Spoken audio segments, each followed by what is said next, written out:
klaidų darė ir vien tik su Guščiku mūšyje nusileido varžovus 26 taškais. Čia paskutinės 3 sekundės. Vaivada nepataiko Nojus Vaivada.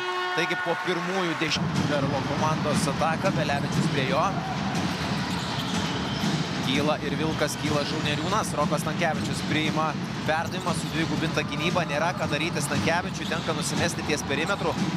Žauneriūnas 5 sekundės iki atakai skirto laiko pabaigos. Arčiau krepšio Modestas Žauneriūnas pelno taškus, bet rungtynių arbitrai prieš Karolį Guščiką, bet dabar sugeba Vilkaviškio komanda apsiginti ir turėti galimybę pasididinti persvarą ketvirtajame kėlinyje.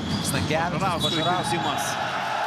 Ir čia pražanga jau gynyboje. Kartu per rungtynes ir Matulis reguliariame sezone sužaidė 33 rungtynes ir net 10 rungtynių buvo, kuomet jis jų nebaigdavo dėl 5 asmeninių pražangų.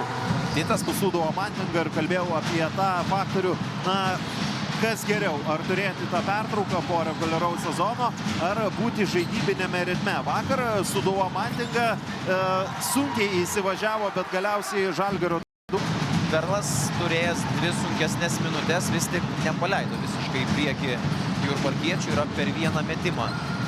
Jeigu pataikytų iš toli, Vaivada iki galo, ten Nausėdas aktyvė. Šiandien namuose priima Kauno rajono Omega taurą LSU. Vakar ketvirtfinaliai jau startavo.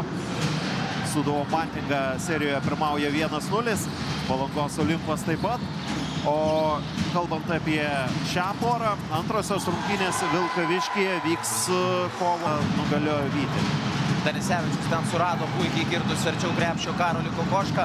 2 Karolio taškai, Šarūnas Zablockis nuo atsarginių žaidėjų suolo pakėlė Roką Pocių, kuris Bet buvo ir pasirodymas 5 tritaškiai iš 9 jo pastarajame mače, bet jis jau aišku buvo senokai.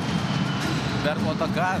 Šeirailį su kamuoliu, prilipęs Kokoška prie jo, išsikeitimas gynyboje, Raliai atakuoja Dimša ir nepelno taškų, bet čia antro šanso taškai, Žukauskas nepataiko, kaip Railiai vėlgi lipa ant lentos. Klaipėda tose rungtynėse gyveno ir turėjo galimybę išgyventi su taikliu tritaškiu rungtynių pabaigoje, kuris galėjo nuvesti juos į pratęsimą, bet taip nenutiko. Bet šiaip, prisiminus tas rungtynės Klaipėdoje, 42 baudas metė Klaipėdos komanda, o Jurbarkas yra viena daugiausiai prasižengiančių komandų lygoje. Už Jurbarką daugiau prasižengia tik tas pats Perlas. Vilkas ieško antrojo tolimo metimo šį kartą. Žaidžia ir kažkiek bent jau kuriam laikui krenta iš šių rungtynių. Tikėkimės, nieko baisaus ir Rokas sugrįš. Tai yra labai svarbus žaidėjas aštuntfinalyje, ypatingai pirmose rungtynėse tempęs komandą į priekį su 24 taškais ir 29 naudingumo balais. McBride'as, jo improvizacija nepataiko čia Šeirailiai.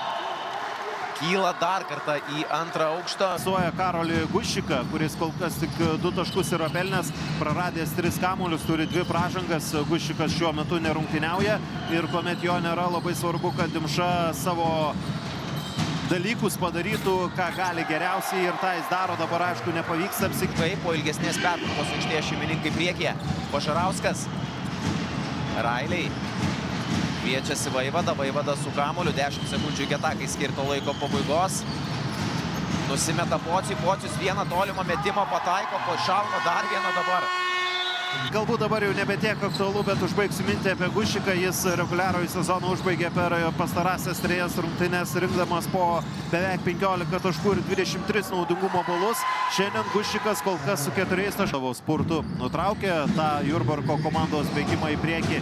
Pats Perlas pirmavo 4 taškais pačioje rungtynių pradžioje po Railiai dėjimo, kuomet rezultatas buvo. Valiauskui nepavyko atsakyti metimų iš toli ir po ilgesnės pertraukos Perlo ekipa gali vėlgi sėkmingos atakos metu išsiveržti į priekį. Vaivada stabilizavo situaciją. Perlas vienu metu buvo kažkiek įstrigęs, kelios atakos baigėsi klaidomis.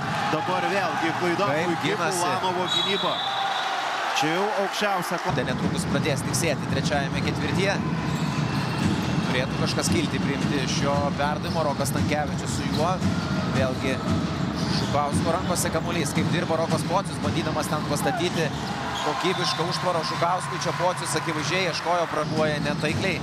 Ir toliau nekrenta tolimi metimai aikštės šeimininkams ketvirtajame kėlinyje. Požarauskas sudvigubinta gynyba prieš jį, veržėsi Požarauskas. Pražanga Gintautas, kurie turi po 13. Stankevičius su kamuoliu. Titas Požarauskas išaidinėja kamuolį. Rokas Stankevičius kyla prie jo Matulis. Nusimestas kamuolys Žukauskui. Čia yra Jurbarko gynybos klaida. Negali